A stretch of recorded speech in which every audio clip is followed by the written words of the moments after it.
ഇന്ന് ജൂലൈ 24, കർക്കിടക വാവാണ്. വയനാട്ടിൽ തോരാത്ത മഴയും തണുപ്പുമാണ്.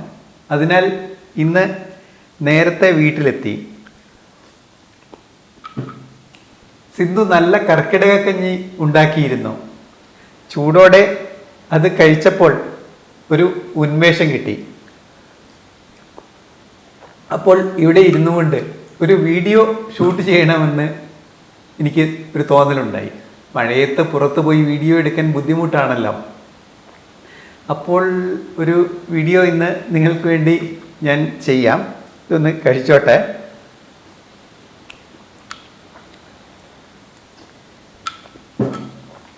തണുപ്പൊക്കെ പോയി ഒരു ഉന്മേഷം വന്നിട്ടുണ്ട്.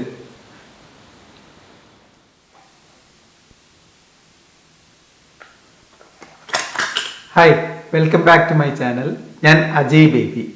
ഇന്ന് ഞാൻ എൻ്റെ ഫാദറും ഞാനും ഉപയോഗിച്ചിട്ടുള്ള, ഇന്നും ഞാൻ സൂക്ഷിച്ചു വെച്ചിട്ടുള്ള, എനിക്ക് ഒത്തിരി നല്ല ഫോട്ടോകൾ എടുക്കാൻ സാധിച്ചിട്ടുള്ള, ഞാൻ ഇഷ്ടപ്പെടുന്ന ഒരു പഴയ ക്യാമറയെക്കുറിച്ച് പറയാം. ബേബി തങ്കപ്പൻ സഹോദരന്മാർ അവരുടെ കുറേയധികം ക്ലാസിക് ചിത്രങ്ങൾ ഈ ക്യാമറ ഉപയോഗിച്ചാണ് എടുത്തിട്ടുള്ളത്.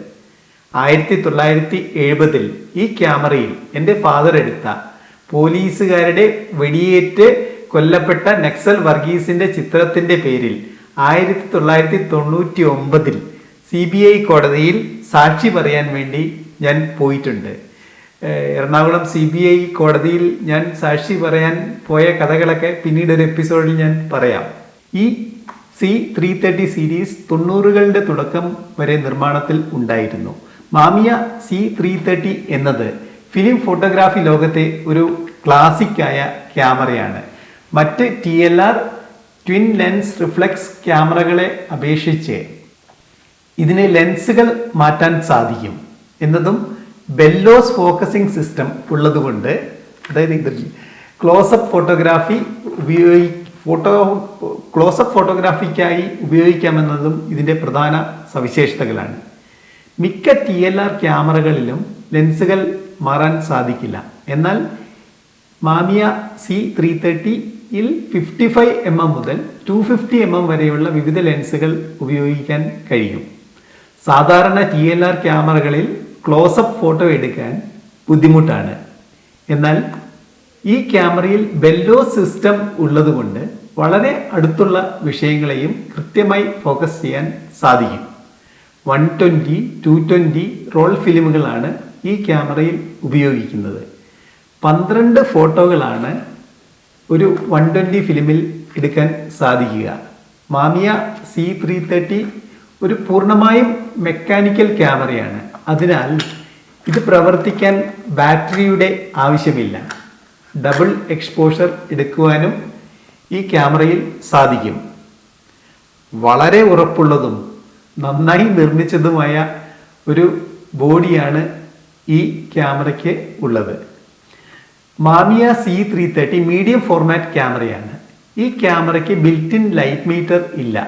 അതിനാൽ എക്സ്പീരിയൻസ് ഇല്ലാത്തവർക്ക് ഒരു എക്സ്റ്റേണൽ ലൈറ്റ് മീറ്റർ ഉപയോഗിക്കേണ്ടി വരും. ഞങ്ങൾ എക്സ്പീരിയൻസ് ഉള്ളതുകൊണ്ട് ലൈറ്റ് മീറ്റർ ഒന്നും ഉപയോഗിക്കാതെയാണ് ചിത്രങ്ങൾ എടുത്തിരുന്നത്. ഇനി ഈ ക്യാമറ ഉപയോഗിച്ചു ബേബി തങ്കപ്പൻ എടുത്ത കുറച്ച് ഫോട്ടോസ് ഞാൻ നിങ്ങളെ കാണിക്കാം.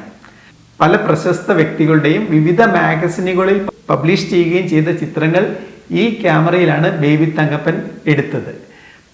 പഴയ കാലത്ത് ഇന്ത്യയിൽ ക്യാമറ ഡീലർമാർ ഇല്ലാതിരുന്നതിനാൽ ക്യാമറകൾ വാങ്ങാൻ സാധിക്കില്ലായിരുന്നു. ആ കാലത്ത് വിദേശ രാജ്യങ്ങളിൽ പോകുന്നവരെ കൊണ്ട് ക്യാമറ കൊണ്ടുവരിക്കലായിരുന്നു ക്യാമറ വാങ്ങാനുള്ള ഏക വഴി. ആ കാലത്ത് ഇന്ത്യയിൽ അക്ഫ കമ്പനിയുടെ ക്ലിക്ക് 3 ക്യാമറകൾ മാത്രമേ ഇന്ത്യയിൽ ലഭിക്കുമായിരുന്നുള്ളൂ. ഇനി ഞാൻ ഈ ക്യാമറയിൽ എടുത്ത ചിത്രങ്ങൾ നിങ്ങളെ കാണിക്കാം. 2006 ഫിലിം മാർക്കറ്റിൽ കിട്ടാതെ ആവുന്നതുവരെ ഈ ക്യാമറ ഞാൻ ഉപയോഗിച്ചിട്ടുണ്ട്. ഇന്ന് ലക്ഷക്കണക്കിന് വിലയുള്ള പല ക്യാമറകൾ ഞാൻ ഉപയോഗിക്കുന്നുണ്ടെങ്കിലും ഈ മാമിയ C330യിൽ ഞാൻ പണ്ട് കാലത്ത് എടുത്ത ചിത്രങ്ങൾ എനിക്ക് ഏറെ പ്രിയപ്പെട്ടതാണ്. ഇനി 56 വർഷമായ ഈ ക്യാമറയിൽ എങ്ങനെയാണ് ഫോട്ടോ എടുക്കുന്നതെന്ന് കൂടി അറിയാത്തവർക്ക് വേണ്ടി ഞാൻ കാണിച്ചു തരാം. ആദ്യം ഫിലിം ഇതിൽ ലോഡ് ചെയ്യുന്നത് എങ്ങനെയാണെന്ന് നമുക്ക് നോക്കാം. അതായത് ഈ സ്പൂളിൽ റാപ്പറിൽ ചുറ്റിയാണ് ഫിലിം വരുന്നത്. ഞാൻ കൊച്ചു കുട്ടിയായിരിക്കുമ്പോൾ ഈ ഫിലിം ഉപയോഗിച്ച് വണ്ടി ഉണ്ടാക്കി കളിച്ച ഓർമ്മകൾ എനിക്ക് ഇപ്പോഴുമുണ്ട്. ഞാൻ സൂക്ഷിച്ചു വെച്ച ഒരു 120 ഫിലിം നിങ്ങളെ ലോഡ് ചെയ്ത് കാണിക്കാം. വളരെ സൂക്ഷിച്ച് ചെയ്യേണ്ട ഒരു കാര്യമാണ് ഫിലിം ലോഡിങ്. കാരണം വെളിച്ചം ഫിലിമിൽ കടക്കാൻ പാടില്ല. നമ്മൾ ലോഡ് ചെയ്യുമ്പോൾ ഈ റാപ്പർ ലൂസായി പോയ ഫിലിം ഇതിനകത്താണുള്ളത്, അതിൽ വെളിച്ചം കടക്കാൻ പാടില്ല. വെളിച്ചം കടന്നാൽ ഈ ഫിലിം വേസ്റ്റായി പോകും. അപ്പോൾ നമുക്ക് ഇതിൽ എങ്ങനെയാണ് ലോഡ് ചെയ്യുന്നതെന്ന് നമുക്ക് നോക്കാം.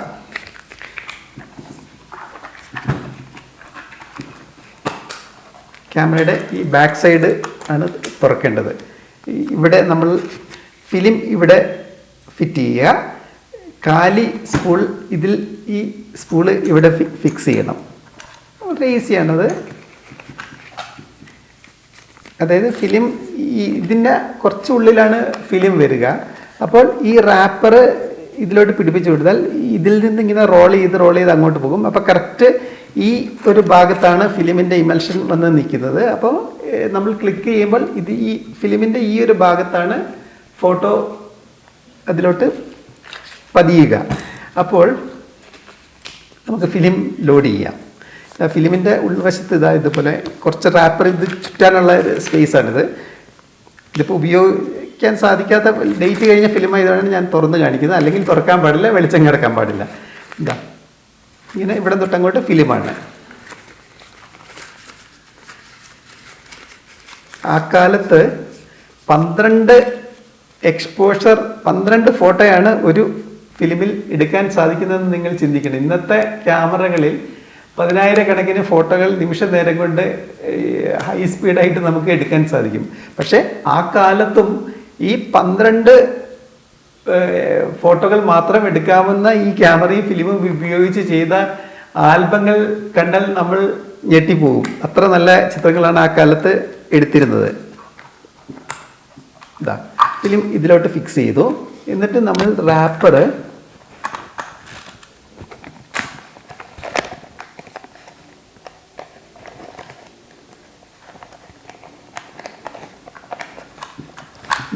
നമ്മൾ ഇതിലോട്ട് ചുറ്റിയിട്ട് ഇതാണ് വൈൻഡ് ചെയ്യുന്നത്. ഇത് നമ്മൾ തിരിക്കുമ്പോൾ ഫിലിം ഉള്ളിലോട്ട് കയറും. അപ്പം ഇതിലോട്ട് കറക്റ്റാണ് ഫിറ്റായിട്ടുണ്ട്. അത് കഴിഞ്ഞ് നമ്മൾ ലൈറ്റ് കിടക്കാൻ പാടില്ലല്ലോ. അപ്പം ക്യാമറ അടച്ച് ലോക്ക് ചെയ്യണം. എന്നിട്ട്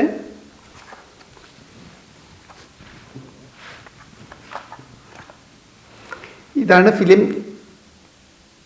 ഫിലിമിൻ്റെ സ്പൂളിൽ നിന്ന് നമ്മൾ ലോഡ് ചെയ്ത് കൊടുത്ത സ്പൂളിലേക്ക് ഇത് തിരിച്ച് കറക്റ്റ് ഫിലിമിൻ്റെ പൊസിഷൻ വന്നു കഴിയുമ്പോൾ ഇത് ഇവിടെ ലോക്കായി നിൽക്കും. എന്നിട്ട് നമ്മൾ ഫോട്ടോ എടുക്കാൻ ഇങ്ങനെ പിടിച്ചെടുക്കാം, ഇങ്ങനെ താത്തിപ്പിടിച്ച് ഉയർത്തിപ്പിടിച്ച് എങ്ങനെ വേണമെങ്കിലും നമുക്കിത് ക്യാമറ ഇപ്പോൾ ഹൈ ആംഗിളിൽ നിന്നൊക്കെ എടുക്കണമെങ്കിൽ നമുക്ക് ഇങ്ങനെ പിടിച്ച് താഴെ നിന്ന് നോക്കിയിട്ടൊക്കെ എടുക്കാൻ പറ്റും. പിന്നെ നമുക്ക് കണ്ണിൽ വെച്ച് ഫോക്കസ് ചെയ്യണമെങ്കിൽ ഇങ്ങനെ വെച്ച് ഫോക്കസ് ചെയ്തിട്ടാണ് എടുക്കേണ്ടത്. ഇപ്പം നമ്മൾ നേരത്തെ ക്ലോസപ്പ് എടുക്കാൻ ബെല്ലോസിനെ കുറിച്ച് പറഞ്ഞു. അതായത് ഇതാണ് ബെല്ലോസ്. അപ്പോൾ ബെല്ലോസ് ഉള്ളതുകൊണ്ട് നമുക്ക് ഇങ്ങനെ ഒരു ക്ലോസ് ആയ ഒരു ഇമേജ് നമുക്ക് ഇത് വെച്ച് ഫോക്കസ് ചെയ്ത് ഇങ്ങനെ എടുക്കാൻ സാധിക്കും നമുക്ക്. പിന്നെ ലെൻസ് നമുക്ക് ഇത് പ്രസ് ചെയ്ത് ഇങ്ങോട്ട് എടുത്ത് ഊരിയിട്ട് വേറെ ലെൻസ് ഇടാൻ സാധിക്കും. പിന്നെ ആ കാലത്ത് XY സിങ്ക്രണൈസേഷൻ ഫ്ലാഷിനുണ്ട്. അത് രണ്ടും ഇതിൽ സാധിക്കും. പിന്നെ അപ്രേച്ചർ ഷട്ടർ സ്പീഡ് ഇവിടെയാണ്. ഈ നോബ് നമ്മൾ തിരിക്കുമ്പോൾ ഇവിടെ കാണാം 5.6, 4, 2.8, 11, 22, 32 വരെ ഇതിലുണ്ട്. പിന്നെ ഷട്ടർ സ്പീഡ് 125, 250, 500 ഇങ്ങനെ ഷട്ടർ സ്പീഡും ഉണ്ട്. ആ കാലത്ത് അത്ര ഷട്ടർ സ്പീഡുള്ള ക്യാമറകളൊക്കെ വളരെ വിരളമാണ്. പിന്നെ നമുക്ക് ഇങ്ങനെ വെച്ചിട്ട് നമുക്ക് ഇങ്ങനെ കൂടി ഫോക്കസ് ചെയ്തിട്ട് നമുക്ക് എടുക്കാൻ സാധിക്കും. അപ്പം അന്നത്തെ കാലത്തെ എക്സ്പീരിയൻസ് ഉള്ളവർ ഈ ക്യാമറ വെച്ച് ഇങ്ങനെ ഒരു കളിപ്പാട്ടം പോലെ ഫോട്ടോ എടുക്കുന്നുണ്ടെങ്കിൽ നമ്മൾ ഞെട്ടിപ്പോവും. എനിക്കും ഈ ക്യാമറ ഉപയോഗിക്കാൻ വളരെ ഇഷ്ടമായിരുന്നു. ഫിലിം കിട്ടാതായപ്പോൾ എനിക്ക് ഭയങ്കര സങ്കടമായിരുന്നു. കാരണം ഈ ഇത്രയും നല്ലൊരു ക്യാമറ ഉപയോഗിക്കാൻ കഴിയാതെ വെക്കുക എന്ന് പറഞ്ഞാൽ എനിക്ക് വളരെ വിഷമമായിരുന്നു. ആദ്യം കുറേ കാലം ഡിജിറ്റലൊക്കെ വന്ന ആ ഒരു കാലഘട്ടത്തിൽ ഇത് മൂലയ്ക്ക് വെക്കുക എന്ന് പറഞ്ഞാൽ വളരെ ഒരു ബുദ്ധിമുട്ടുള്ള കാര്യമായിരുന്നു. അപ്പോൾ ഇപ്പോഴും ഞാനിത് വളരെ ഭദ്രമായി സൂക്ഷിച്ച് വെച്ചിരിക്കുന്നു. അപ്പോൾ ഈ ക്യാമറയെക്കുറിച്ച് നിങ്ങൾക്ക് മനസ്സിലായെന്ന് വിചാരിക്കുന്നു. നിങ്ങളുടെ അഭിപ്രായങ്ങളൊക്കെ പറയുക. ഇനി മറ്റൊരു വീഡിയോയുമായി വീണ്ടും കാണുന്നവരേക്കും ബൈ.